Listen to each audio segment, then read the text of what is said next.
My name is Ryan. I am 30 years old, and I live in Seattle, Washington. And I want to tell you about the Christmas dinner that changed something in me.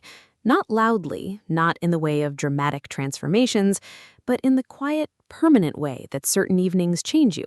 When you finally see something you have been looking at your whole life and simply never allowed yourself to name. It was December 23rd, 2 days before Christmas, which was when my Uncle Gerald held his annual gathering, a tradition that had existed since before I was born, and which my family treated with the reverent consistency of a religious observance.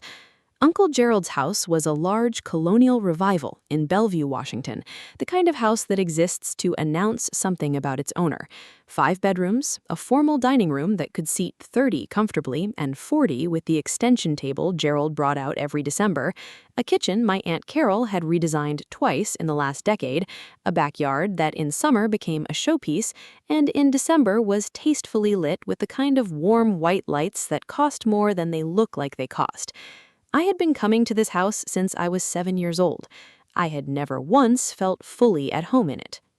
I drove up from Seattle that morning in my 2018 Honda Accord, which had 74,000 miles on it and a small dent in the rear bumper from a parking garage incident 2 years ago that I had never gotten around to fixing. The drive took 40 minutes in light December traffic. I had a bottle of wine in the passenger seat. A good bottle, not the best bottle, chosen with the care of someone who knows enough about wine to spend appropriately without needing to perform the spending. I was wearing dark trousers, a gray merino sweater, clean boots, not dressed up in the way the gathering usually demanded, no blazer, no dress shirt, but clean and considered. I had made this choice deliberately. I had made it the way I made most choices about how I presented myself to this family, with the quiet, settled certainty of a person who had long since stopped costuming himself for their approval. I had stopped doing that approximately 4 years ago. The family had not yet noticed. The house was already full when I arrived at 5:30. 40 people, roughly, distributed across the formal living room and the dining room and the kitchen where Carol always stationed herself in the way of a woman who found authority most comfortable when it was expressed through feeding people. I recognized everyone, cousins and their spouses, aunts and uncles, and the peripheral figures who had married into various branches of the tree over the years. 2 people I did not recognize, standing near the fireplace, who had the bearing of business associates of Gerald's who had been folded into the gathering in the way Gerald occasionally folded people in. And 1 man I did not recognize, seated already at the far end of the extended dining table, in the corner chair that in this room's hierarchy was the least coveted position, too far from the center of the table, slightly removed from the main current of conversation. He was older, perhaps 65 or 70, with silver hair worn simply and the kind of face that carries its years with the settled dignity of someone who has made peace with most things. He was dressed quietly, a dark navy suit, no tie, a white shirt. He was reading something on his phone with the unhurried focus of a man entirely comfortable in his own company. I did not know who he was. I sat down next to him because the corner chairs were where I always sat at this table and because something about his particular quality of stillness felt like the most honest thing in the room. The gathering had its predictable choreography. Gerald moved through the room with the expansive warmth of a host who genuinely enjoyed this role.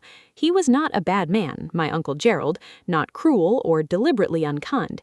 He was a man who made money in commercial real estate and who over decades had allowed his success to organize his understanding of people into a simple and confident hierarchy. People who had built things were worth knowing. People who hadn't were context. He shook my hand when I arrived, said, "Ryan, good to see you," and moved on before I had finished saying anything in response. This was not rudeness. This was in Gerald's world simply the natural velocity of a man with many guests and a clear sense of which conversations were worth slowing down for. My Aunt Brenda, Gerald's wife's sister, a sharp woman in her 60s who wore her jewelry the way a politician wears a campaign pen, kissed the air near my cheek and asked how Seattle was treating me. I said, "Well." She said, "Wonderful," and looked past my shoulder at someone more interesting. My cousin Lisa, who was genuinely kind and always had been, found me near the drinks table and hugged me properly. She said, "You look good," and meant it. She said, "How's work?" I said work was good. She said she'd been meaning to call. We both knew she hadn't and that was fine. Then Marcus arrived. My cousin Marcus is 34, 4 years older than me, and he has spent those 4 years accumulating the specific confidence of a man whose family has treated his moderate success as evidence of extraordinary gifts. He works in financial consulting, which he describes with a grandiosity that the industry does not strictly support. He drives a lease-financed BMW that he mentions more often than a car requires mentioning. He had, at the previous year's Christmas dinner, spent 40 minutes explaining his investment philosophy to a table of people who were trying to eat. He walked in at 6 o'clock in a tailored suit with his girlfriend of the month, and the room shifted toward him the way rooms shift toward people who have been taught, over years, to expect rooms to shift toward them. He saw me near the dining table and did what Marcus always did: a brief assessment, a slight recalibration of energy, the specific and familiar gesture of a person deciding in real time how much of their attention something deserves. "Ryan," he said, "made it." I confirmed, "Made it." He clapped me on the shoulder once, firmly, in the way of someone who had learned that physical confidence reads as warmth. Then he moved toward Gerald with his arms open. I sat back down at my end of the table. The older man beside me looked up from his phone. "Family?" he said. Not nosily, just observationally. I said, "Cousin." He nodded, returned to his phone. I poured myself a glass of water. The evening had begun. Dinner was served at 7:30. Carol's cooking was, as always, genuinely excellent. Prime rib, roasted vegetables, a potato gratin that was worth every calorie, rolls that had clearly been made from scratch. The table filled with the particular noise of 40 people eating together, overlapping conversations, bursts of laughter at the center, the sound of wine being poured and glasses set down. I ate and I listened and I spoke when spoken to, which was not frequently at my end of the table. The older man, I had not yet learned his name, ate with the focused appreciation of someone who respected good food. He did not perform sociability. He did not project himself into conversations happening elsewhere. He was simply present, quietly and completely, in the specific way of people who have nothing to prove. Gerald's voice rose occasionally from the center of the table, a story, an observation, a laugh that pulled the table's attention like a tide. Marcus was beside him, in the chair that was understood, without any discussion, to be Marcus's chair at this table. From my end, I watched them. I had been watching them my whole life, and for the first time in perhaps 30 years of these dinners, I found myself less interested in what was happening at the center of the table than in the quiet man sitting beside me, who had not yet told me his name, and who had twice now looked at me with an expression I could not quite read, but which felt unfamiliarly and specifically like recognition. To understand that Christmas dinner, you need to understand the one before it, and the one before that, and really all of them going back to when I was 7 years old and first understood, with the particular clarity that children achieve about things adults believe they are concealing, that I occupied a specific position in this family's understanding of itself. Not the lowest position, I want to be accurate. I was not mistreated in any way that left marks anyone could point to. I was fed at that table, included in the gatherings, given birthday cards and Christmas presents. The machinery of family obligation ran correctly in my direction. But there is a difference between being included and being valued. And by the time I was 10, I understood the difference the way you understand the difference between a room with a window and a room with light. My father left when I was 4. Not dramatically, he did not leave in an argument or a crisis or any of the cinematic versions of departure. He simply gradually became less present, and then one day was not present at all, and my mother explained this to me in the careful language of a woman trying to give her child the truth in a form that did not shatter him. His absence was not in itself the wound. The wound came from what his absence meant in the context of this family. My mother was a Calloway by birth, one of 5 siblings of whom Gerald was the eldest and the most successful, and the family's center of gravity in the way that successful eldest children often become. When my father left, my mother was 27 years old with a 4-year-old son, a part-time job as a dental receptionist, and a particular pride of a woman who would not ask for more help than she absolutely needed. She worked 2 jobs through most of my childhood, a dental receptionist by day and a house cleaner on weekends, a combination that left her tired in a way that was structural, not the tiredness of a bad week, but the tiredness of a life running at full capacity with no reserve. She did this without complaint, or without complaint directed at me. She made my lunches, she came to my school events when she could, she read to me at night until I was old enough to read to myself, and then we read together, both of us in the living room with our separate books, which is one of my warmest memories of childhood, and which I have never seen described adequately in words. She was extraordinary. She was also exhausted, and she could not, from within her exhaustion, protect me from the particular undertow of being her son at Gerald's Christmas table. The dynamic was never stated. That was its sophistication. No one at that table ever said, Ryan is less than the others. No one scheduled a meeting to establish the hierarchy. It emerged organically from the accumulated weight of 100 small signals, the way water finds its level without being directed. Marcus got a tutor for his SATs. I studied from library books. Nobody said anything about this. It was simply the natural expression of two families' different resources.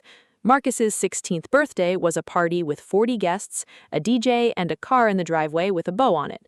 My 16th birthday was dinner at home with my mother, a chocolate cake she had made herself, and a card from Gerald's family with $20 in it. Nobody said anything about this either. At Christmas dinners throughout my teenage years, the conversation at the adult table moved through the cousins' achievements the way a docent moves through a gallery, pausing at the interesting pieces, moving quickly past the others. Marcus's grades, Marcus's sports, Marcus's college acceptances, Lisa's art show, the twins' debate competition. My grades, which were excellent, which were in fact better than Marcus's by a measurable margin, were mentioned in the tone of things that are expected rather than celebrated. My mother would say, Ryan's doing well in school, and someone would say, of course he is, and the conversation would move on. I was the cousin who was doing fine. Fine was the word that followed me through those years like a polite shadow. Ryan? Oh, he's fine. The moment I remember most precisely happened when I was 12, a Christmas gathering earlier in the evening before dinner, when the adults were in the living room and the cousins were theoretically entertaining themselves in the den.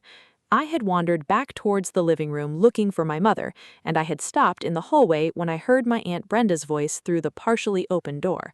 She was talking to another aunt whose name I have since tried to forget. As doing what she can, I suppose, Brenda was saying. The boy has no advantages. He'll be fine, but, he's not going to be a Marcus. The other aunt murmured something sympathetic. The charity case of the family. Lightly, conversationally. The way you say something you have said before and expect agreement on. I stood in the hallway. The phrase entered me in the way that certain things enter you at 12, not with the full adult weight of comprehension, but with the pure, unmediated impact of a thing landing before you have the defenses to absorb it. I did not cry. I went back to the den, sat on the floor, and played a video game with my cousins with the focused blankness of someone who has just been handed information they are not yet equipped to process. I processed it later, over years, slowly, the way sediment processes, accumulating, compressing, eventually becoming something dense and structural rather than something that floats to the surface. It became, I think, the central engine of everything I would later build. Not anger exactly, something more useful than anger. A cold, clear, permanent determination to become someone whose life was not the subject of hallway conversations. College was the first significant distance I put between me and the family's ambient assessment of me. Not a prestigious school, I could not afford prestigious, and I did not have the connections that smooth the path to financial aid at the schools Marcus attended. I went to the University of Washington on a combination of academic scholarship and federal aid, lived in a shared apartment with 3 other students, worked 20 hours a week at a campus computer lab, and studied with the focused intensity of someone who understood that the only resources available to them were the ones they produced themselves. I majored in computer science, which I chose because I was good at it, and because I understood even at 18 that the intersection of aptitude and market value was the most reliable foundation available to a person without a network. I graduated in 3.5 years. I did not take the extra semester. I could not afford it, and I did not need it. My mother came to the graduation. She wore a dress she had bought specifically for the occasion, and she cried from the moment I walked in until after the ceremony was over, and I had to look away several times because watching her cry with that specific quality of pride and relief and exhaustion was one of the most difficult things I had experienced. Gerald sent a card, $50 this time. I moved to Seattle at 22 with a laptop, a duffel bag, 2 months of living expenses in a savings account, and a plan that I had been building in my head for the better part of 2 years. The plan was simple in its ambition and enormous in its execution. I was going to build something real, something with my name on it. Not literally, not a vanity project, but a thing I had made that worked and that mattered. I did not know yet what it was going to be, but I knew why I was going to build it. And in the architecture of motivation, the why is almost everything. Seattle received me the way cities receive people who arrive without connections, indifferently, which is exactly what I needed. Nobody in Seattle knew I was the family's fine cousin. Nobody knew about the charity case comment in the hallway or the $50 graduation card or the way I had spent 20 years being the footnote at a table that could have made room for me if it had chosen to. Seattle had no opinion about me whatsoever, which felt, after 30 years of being assessed by the same group of people, like the most generous gift I had ever received. I rented a studio apartment in Capitol Hill. Small, clean, a window facing east that gave me morning light, which was the one feature I had insisted on when looking. I took a job at a mid-sized software company as a junior developer, which paid enough to live on and not much more, and I did the work with the focused competence that had always been my primary professional quality. I was not the most brilliant developer in that office. I want to be honest about this because I think the honest version of success stories is more useful than the mythologized version. I was not a prodigy. I was not the person who solved the impossible problem over a weekend or whose code made the senior engineers stop and stare. I was methodical. I was reliable. I showed up completely every day and I did the work correctly. And over time, the work I did correctly accumulated into a reputation that was quiet but solid, which is the kind of reputation I had always understood to be the most durable kind. The idea for the product came in my second year in Seattle, not in a flash of inspiration. That is not how ideas work in my experience.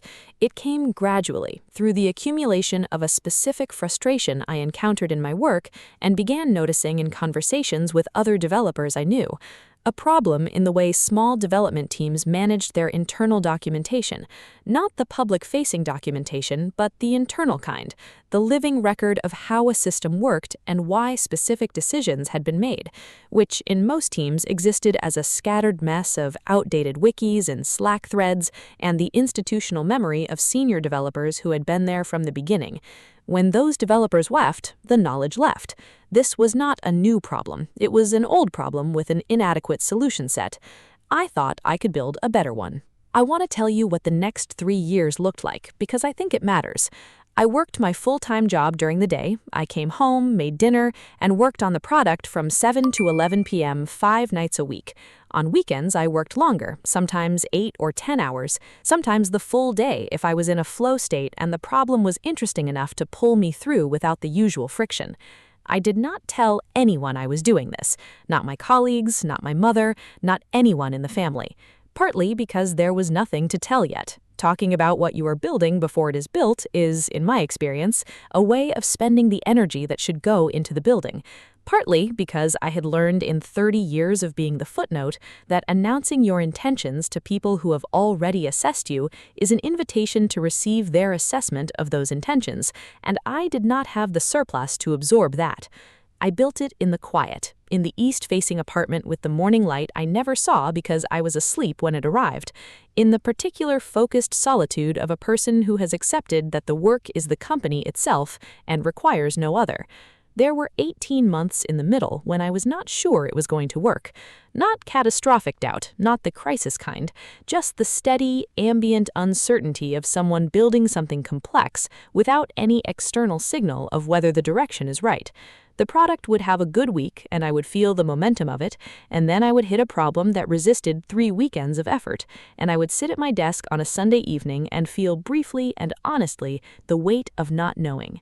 I kept going, not because I was certain, because stopping had never been a genuine option for me, and I knew the difference between the doubt that is telling you something true and the doubt that is just the cost of building something real. The product launched in a quiet beta in my 3rd year in Seattle. I sent access to 40 developers I knew or had met through the Seattle tech community, asked for honest feedback, and I received it. Some of it encouraging, some of it devastating, all of it useful. I iterated. I fixed things that were broken. I improved things that were merely inadequate. 6 months after beta, I had 300 paying users. 12 months after beta, I had 2,000. 18 months after beta, I received the first acquisition inquiry. I want to be honest about the acquisition because I think honesty about money matters in a story like this one.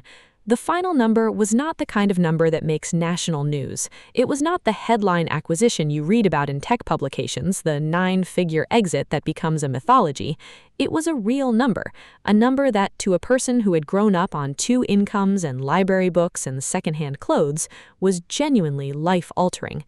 A number that meant security, permanently, in a way that I had never had access to before. I signed the papers on a Thursday afternoon in the office of a mergers and acquisition attorney in downtown Seattle. I shook hands with the acquiring company's representatives, I thanked my attorney, and I walked out onto the street. I called my mother. "Mom," I said, "I sold the company." A pause. She knew about the company. I had told her when it launched with the understated briefing of someone who does not want to generate expectations. She had said she was proud of me and had asked careful questions and had not said anything that suggested she understood fully what it might become.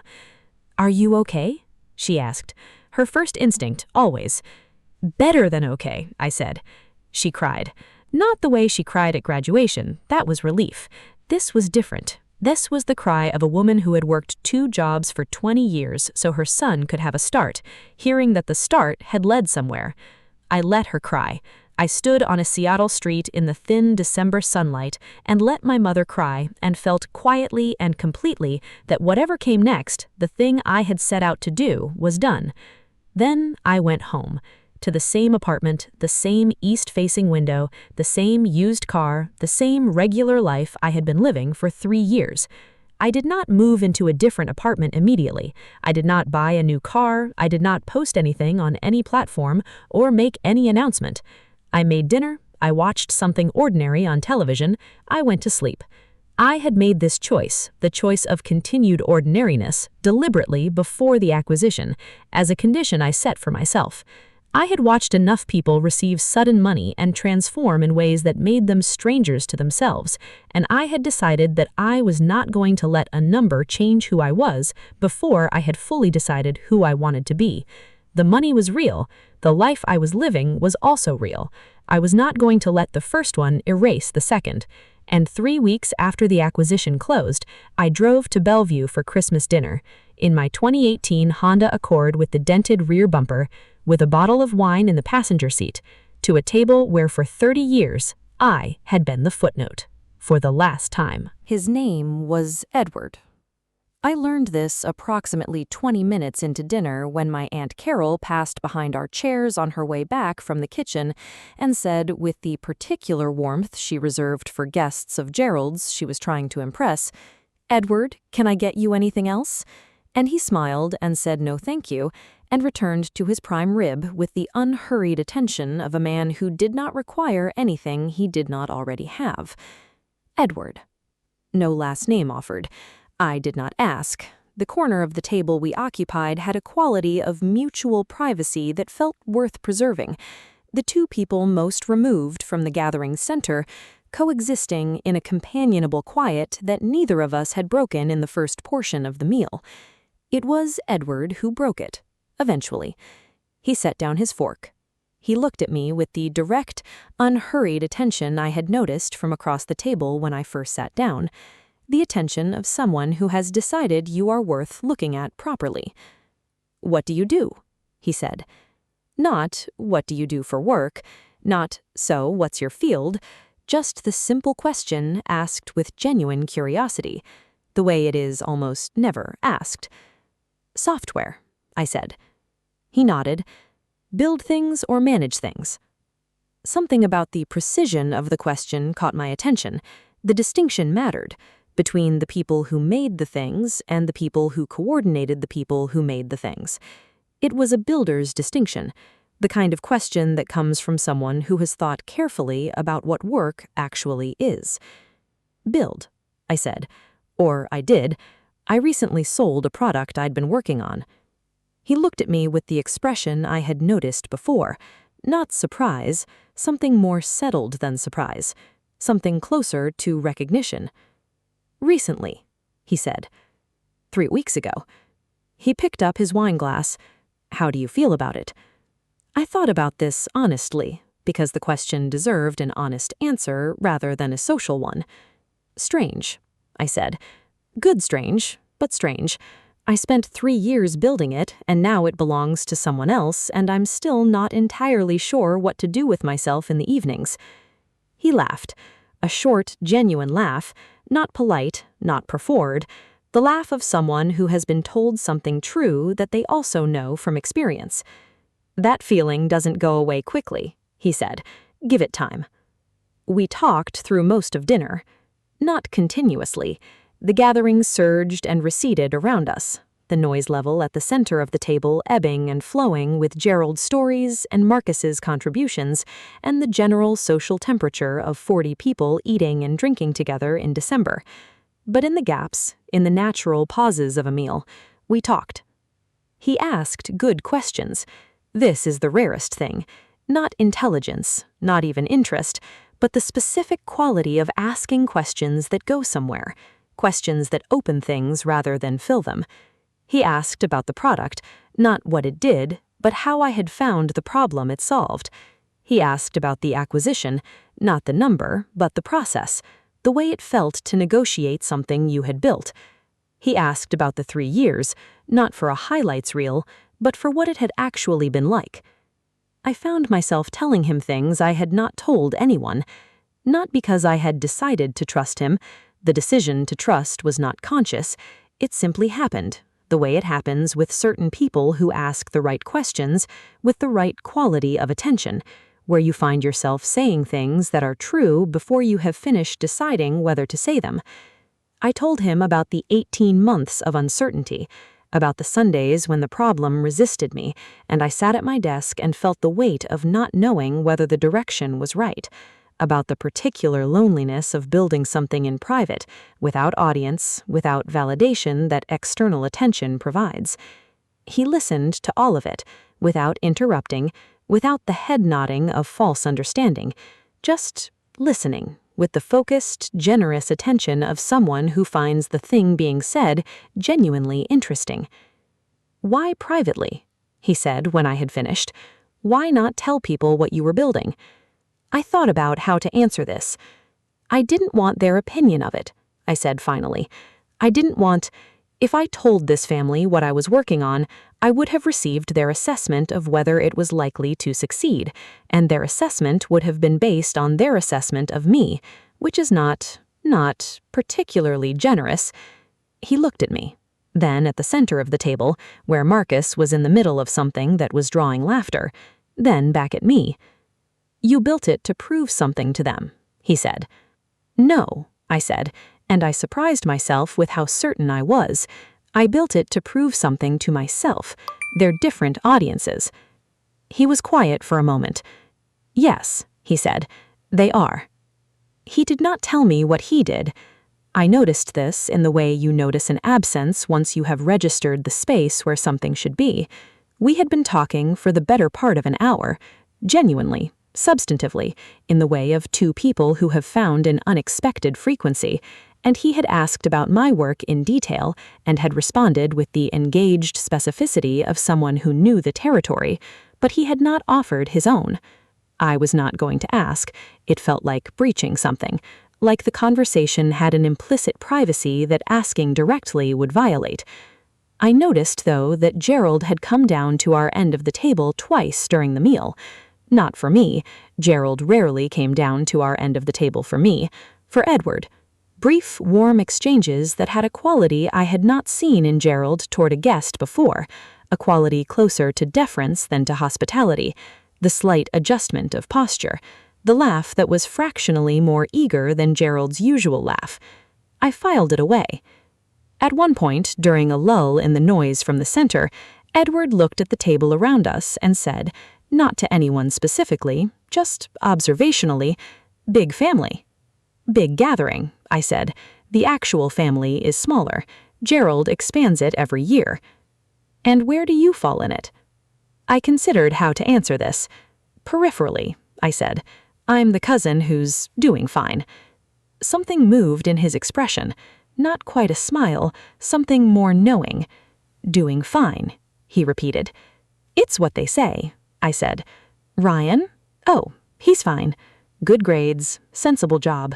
Nothing to worry about. Nothing particularly interesting either." "And that bothers you," he said. I thought about this. About whether it still bothered me in the way it had when I was 12 in the hallway, in the way it had when I was 17 and Marcus's SAT tutor was mentioned at dinner and nobody thought to ask whether I had access to one. "Less than it used to," I said honestly. "I've been doing something about it for 3 years." He looked at me. "Yes," he said, "I believe you have." And there was something in the way he said it, not as a compliment, not as the performance of encouragement, that made me understand he was confirming something he already knew, rather than responding to something I had just told him. I did not know what that meant yet. I would understand within the hour. Marcus had been drinking since 6 o'clock. I want to say this not as an excuse. What Marcus said did not require a defense, it required a reckoning, but as context. The version of Marcus who said what he said was the version that emerged after 3 glasses of Gerald's wine in front of a table of 40 people in the warm and insular atmosphere of a gathering where he had been the sun for as long as he could remember. It started with a toast. Gerald stood at 7 minutes past 9, wine glass raised, and delivered the annual address. The family gathered, the year's achievements, the things to be grateful for. He mentioned Marcus's new client portfolio, which had apparently grown substantially. He mentioned Lisa's promotion. He mentioned the twins' college acceptances. He was warm and inclusive in the way of a good host, the way Gerald could be when he was being his best version of himself.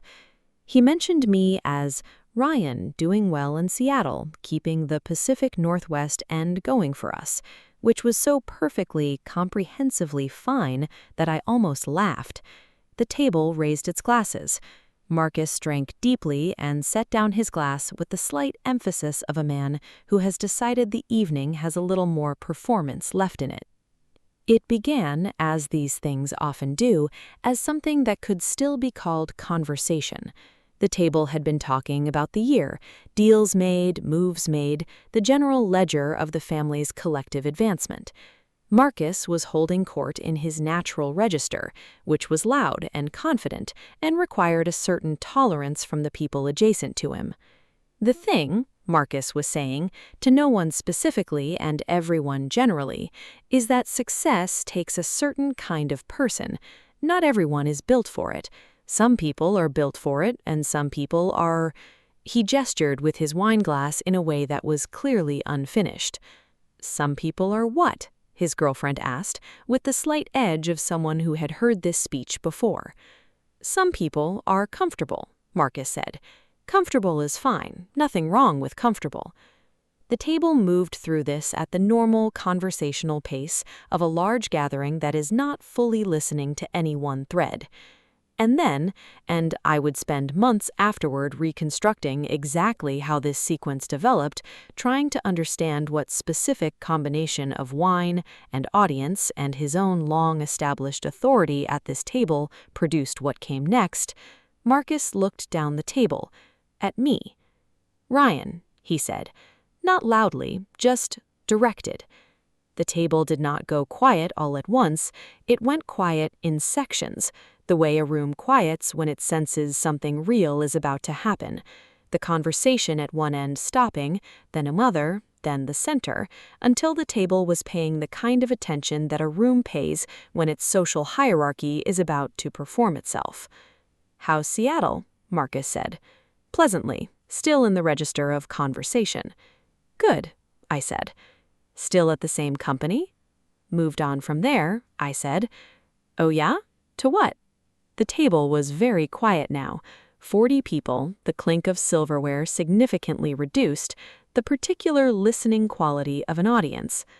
Been working on some things, I said. Marcus smiled, the specific smile of someone who has found exactly the opening they were looking for. That's the thing about Ryan, he said, and now he was addressing the table, addressing the room, the performance fully underway. Always working on things, some project, never quite. He tilted his head. The smile widened slightly. You know, never quite lands anywhere. A small laugh from somewhere down the table. Not cruel, social. The kind of laugh that happens because someone with authority has framed something as funny and the room responds before it has finished thinking. Marcus, Lisa said quietly from across the table. I'm serious, Marcus said, in the tone of someone who is very clearly not serious and knows it. What have you actually built, Ryan? What have you you've been in Seattle for, 8 years? And you're still in the same apartment, still driving the same car? Nothing wrong with that, but let's be honest. He gestured again with the wine glass. You're not exactly setting the world on fire, are you? Not a question, a statement delivered to 40 people on the authority of 30 years of being this family's son. Comes to these dinners, sits in the corner, goes home. A nobody, really. A nice nobody, but... The word landed in the room like a dropped glass, suddenly and completely, with the specific silence that follows something that cannot be taken back. A nobody. The table was very still. I was very still. I felt in my body the full weight of that word, not as a new wound, but as the final, definitive expression of something that had been said in various forms my entire life, in hallways, in asides, in the particular volume assigned to my achievements at this table versus the volume assigned to everyone else's. The charity case of the family. Ryan? Oh, he's fine. A nobody. 30 years, and here was the sentence they had all been building towards. I did not speak. I looked at the table in front of me, at my water glass, at my hands. And then, beside me, I heard a sound. The sound of a fork being set down, precisely, with the specific, quiet authority of a deliberate gesture. And Edward stood up. Edward stood up the way certain people stand up, without hurry, without drama, with the absolute, settled authority of a man who has never needed volume to make a room pay attention. He did not push his chair back noisily, he did not clear his throat, or say, "Excuse me," or perform any of the social signals of someone asking for the floor. He simply stood, and the room, which had been suspended in the aftermath of Marcus's word, oriented toward him the way a compass orients toward north, completely and without resistance. He was not a physically imposing man, medium height, silver-haired, dressed quietly. He did not raise his voice. He did not point at anyone. He simply stood at the corner of the table with the specific quality of presence that belongs to people who have spent a long time in rooms where the stakes were real, and he looked at Marcus. And the room went completely, absolutely still. I've been sitting at this end of the table for 2 hours, Edward said. His voice was even, conversational in register, which made it more effective than if he had been heated. He spoke the way people speak when they are saying something they have decided to say and have no anxiety about how it is received. I've had a very good dinner, he said. The food is excellent, and I've had an exceptional conversation. He did not look at me when he said this. He kept his eyes on Marcus, who had the expression of a man whose social machinery had encountered something it was not equipped for and was running a rapid diagnostic. The young man beside me, Edward said, spent 3 years building a software product in the evenings and on weekends while working a full-time job, without telling anyone he was doing it, without asking anyone for anything. 3 weeks ago, he sold that product. The room was so quiet I could hear the candles. I know his acquiring company, Edward said. I know the space he was working in. What he built was not a small thing. It was a genuinely useful, genuinely well-constructed solution to a real problem, and the people who bought it paid a real price for it because they understood exactly what they were acquiring. He paused. Not for effect. That was the thing about Edward. His pauses were not theatrical. They were simply the natural spaces of a man who thought before he spoke, and did not feel pressured to fill silence. "Nobody in this room," he said, looking at Marcus with the patient directness of a man delivering a verdict he has already weighed, "is qualified to call that man and nobody, and I'd suggest that the person most in need of reflection this evening is not the one who has been sitting quietly at the end of the table." He looked at Marcus for one more second. Then he sat back down. He picked up his fork. He returned to his prime rib. The silence lasted perhaps 4 seconds. 4 seconds is a very long time at a dinner table of 40 people. I was looking at the tablecloth. Then I looked up because something compelled me to see the room, to actually witness what was happening. Marcus's face had done something complicated. The social confidence had not disappeared. It was too structural for that, too built in. But it had faltered, visibly, in a way I had not seen in 30 years of watching him occupy every room we had ever shared. He was looking at Edward with the expression of someone recalibrating very quickly, which meant he knew something about Edward that I still did not know. Gerald, at the center of the table, had straightened, not in alarm, in attention. The specific attention of a host who had just realized that the seating arrangement he had treated as inconsequential contained something consequential. Lisa was looking at me with an expression that I would need to decode later, something between apology and something more complicated. Several aunts and uncles had the careful, neutral expressions of people choosing not to have been seen laughing. The dinner continued. This is not nothing. The fact that life continued. Conversations restarted. Wine was poured. Dessert was eventually served. The grouping absorbed what had happened the way groupings absorb difficult things, imperfectly and necessarily, because 40 people cannot sit in silence indefinitely, and life is structured to continue. But the room had changed.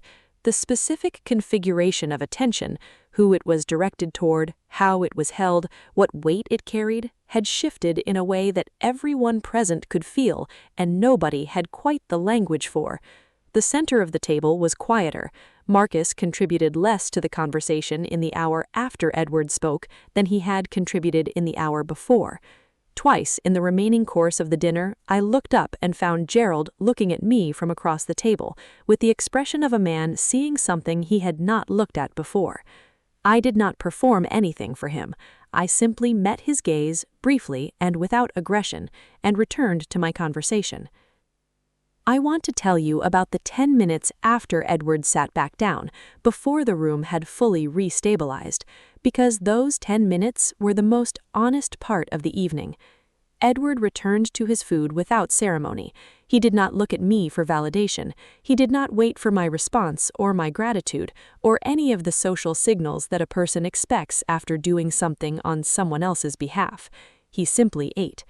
After a moment, I said very quietly, "You didn't have to do that." He looked at me. "No," he said. "Why did you?" He considered this. Because what he said was wrong, and because wrong things said in front of a room of people tend to reach root if nobody addresses them. He paused.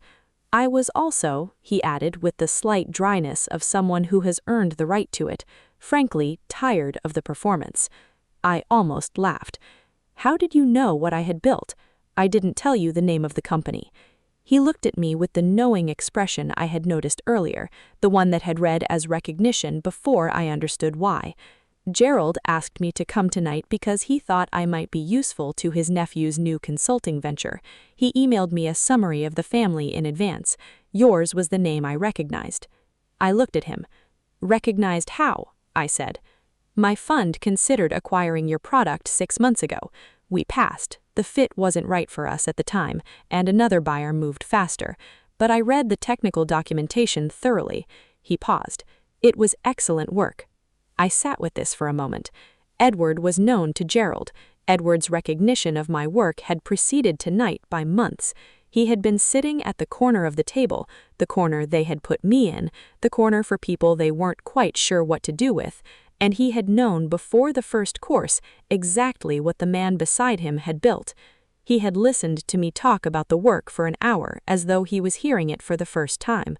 Because, he would tell me later, hearing a builder talk about their work is never the same as reading the documentation, and he wanted to hear me tell it. The room had been changed, and the man who had changed it was returning without ceremony or self-congratulation to his prime rib. In 30 years of Christmas dinners, I had never seen something like it. The name Edward Marsh meant nothing to me that evening. It meant a great deal to Gerald. I know this because approximately 20 minutes after Edward sat back down, Gerald found a reason to come to our end of the table, a bottle of wine that needed distributing, a logistical reason invented with the efficiency of a man who needed to close a distance without appearing to, and he refilled Edward's glass with the particular attention of someone performing a gesture that was not about the wine. "Edward," he said, warmly, with the specific warmth that Gerald reserved for people whose opinions he valued, "I hope you're finding everything to your satisfaction." "Excellent evening," he said. "Good food and better conversation." Gerald looked at me, then at Edward. The arithmetic of that look was visible. He was performing, in real time, a rapid reassessment of the geometry of the table. "Ryan," he said. My name, but in a register I had not heard before. Not Ryan, good to see you, at the pace of a man with many guests. Slower, with something that might have been embarrassment, if Gerald were the kind of man who easily expressed embarrassment. "Gerald," I said. No, I didn't realize you and Edward." "We had a good conversation," I said simply. Gerald nodded. He moved on with the wine bottle, but not before one more glance at me that I noted and filed away. Word moved through the gathering the way information always moves through a room of people who are all paying attention to something while pretending not to, in the peripheral channels, in the whispered conferences between aunts at the dessert table, in the brief exchange I observed between Gerald and his wife Carol in the kitchen doorway, where she leaned in and he said something quickly, and she looked out at the room with an expression that recalibrated itself in real time. Edward Marsh, I would learn the following day through 30 seconds of internet research, was the founder of a venture capital firm that had backed several significant technology companies over the past 20 years.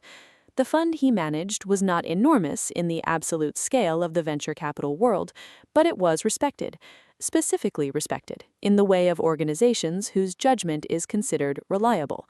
He had been a technology entrepreneur before that, with 2 successful exits of his own, which explained the quality of his questions during dinner. He had the credibility of someone who had built things before he began funding other people who built things. He was not a household name, but in Gerald's world, the world of money and investment and commercial real estate and the people adjacent to those things, he was exactly the kind of name that changed the valence of a room, and he had spent the evening at the corner of the table with me. Marcus found me during the dessert hour. He had the expression of a man approaching a conversation he did not want to have but had decided was necessary, the specific combination of residual confidence and social discomfort that I recognized as Marcus operating outside his habitual register. "Hey," he said. "Hey," I said. He glanced toward where Edward was in conversation with Gerald near the fireplace, then back at me. "I didn't know about the—" he gestured vaguely. "I didn't know you had sold something." "No," I said, "you didn't." A pause. He was looking for a landing that preserved enough of his dignity to make the conversation bearable.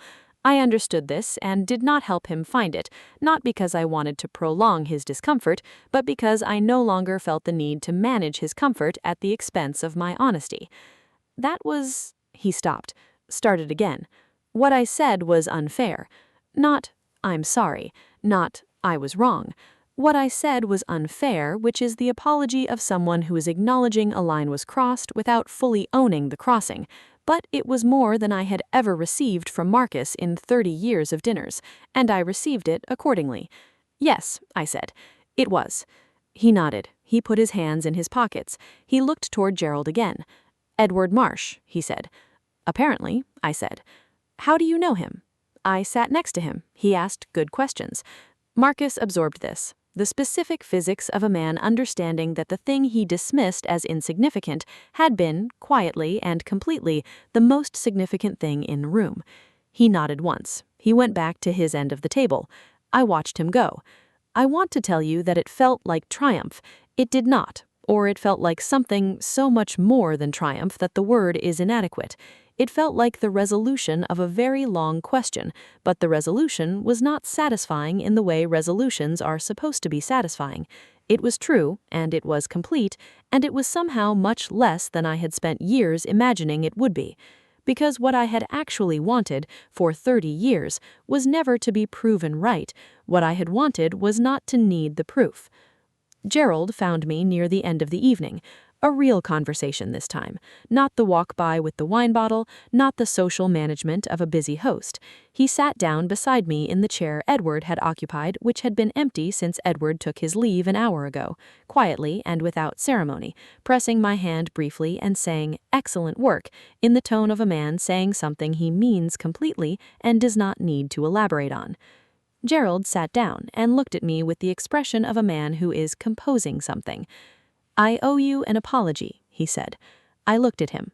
"For 30 years of these dinners, for the way you've been received here, for—" He paused. Gerald was, not any more than Marcus, a natural apologizer. "For not looking more carefully." I hold this for a moment. "Gerald," I said, "I appreciate that. I mean it." "I know you do," I said. And I did. Gerald, in his way, was sincere.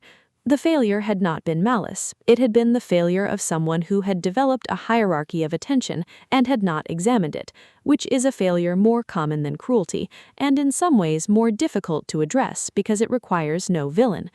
"Tell me about what you built, the actual thing." So I told him, and for the first time in 30 years at that table, Gerald listened to me talk about my work with the full, focused attention he normally reserved for people he had already decided were worth his full, focused attention.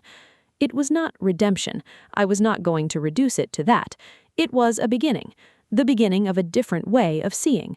Whether it lasted past January, I could not say, but it was real in that December evening, in Gerald's house with the warm white lights outside and the 40 people gathering their coats. It was real. I am telling you this from my apartment in Seattle on a Sunday morning in February. The east-facing window I insisted on when I moved in is full of gray winter light, Seattle's particular version of morning, which is not the gold of other cities, but has its own quality, something clean and honest about it, the light of a city that does not try to be warmer than it is. I have been thinking about what to say in this final chapter, and what I keep returning to is this. The Christmas dinner did not give me what I thought it would. Not because of what happened at the table, Edward's standing, Marcus's expression, Gerald's apology at the evening's end. Those things happened and they were real and they mattered in ways I am still processing. But what I had imagined for 30 years was that the moment the family understood who I was, really understood, with the evidence in front of them, something in me would close.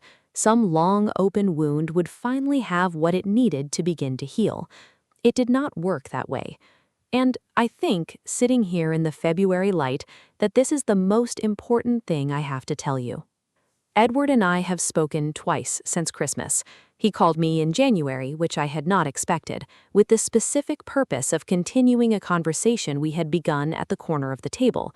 He wanted to understand more about the problem space I had been working in, the gaps I had identified that the product hadn't fully addressed, what I thought the next iteration of the solution might look like. It was, I realized during the call, not merely social. Edward was curious, genuinely, professionally curious, in the way of someone who evaluates ideas for a living and has developed a precise sense for when someone is describing a real problem versus a hypothetical one. At the end of the second call, he said, "If you start building something new, I'd like to be in that conversation early."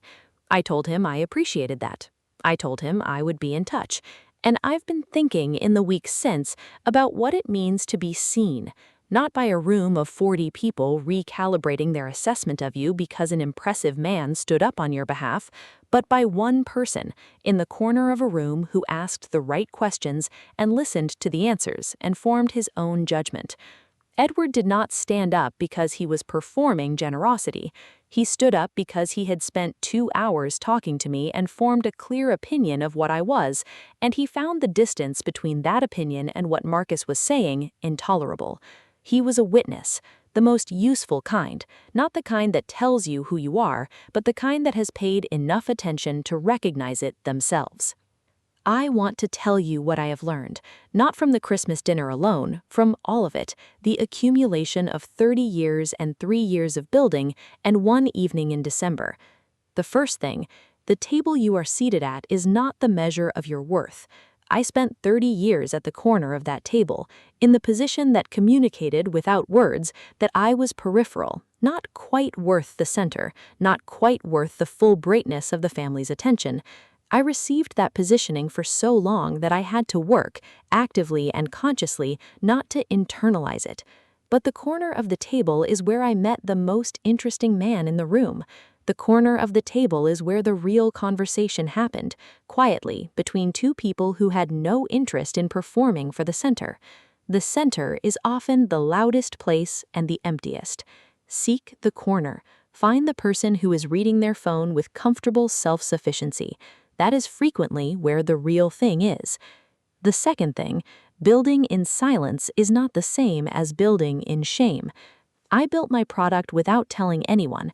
I want to distinguish between two reasons someone might do this, because they look similar from the outside, but are completely different from the inside. One version is shame, the hiding of something because you fear it will be dismissed, because you have absorbed the family's assessment and it has become your own. That version is painful and limiting and worth addressing. My version was different.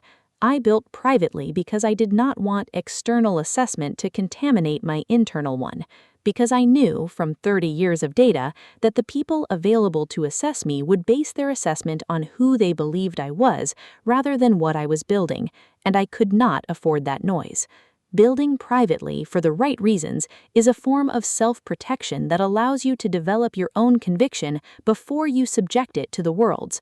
This is a legitimate and powerful choice. Know which version you are living. The third thing, vindication is real, but it is not the destination. Edward stood up, Marcus was silenced, Gerald apologized. These things happened, and they were not enough. Not because they were insufficient responses, they were genuine and significant, but because what I had needed was never their recognition. I had needed and had built and had received from the work itself, from the acquisition, from the call with my mother outside the attorney's office, something that their recognition could confirm but could not create. You cannot fill a 30-year emptiness with a single evening's vindication. The vindication can close a chapter, but the filling has to happen in a different way, through a different process, over a longer time. The filling is the work, the actual building, the 3 years of evenings and weekends, the 18 months of uncertainty, the Sunday nights when you sit at your desk and choose to continue. That is what fills you, not the moment someone finally sees it.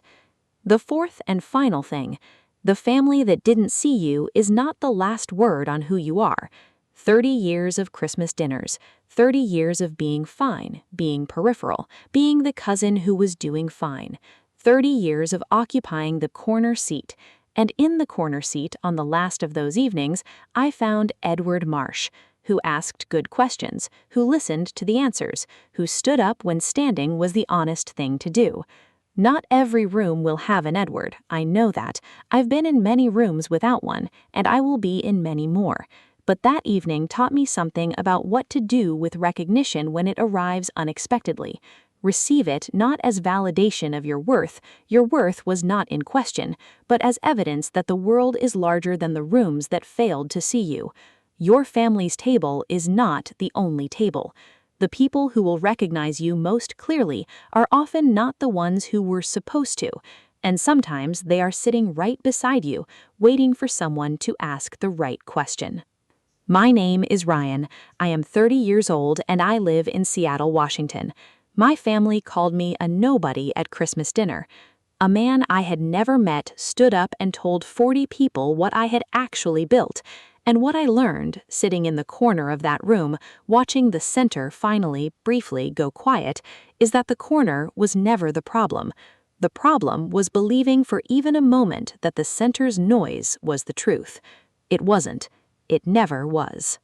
If this story reached something in you, share it with someone who needs it today.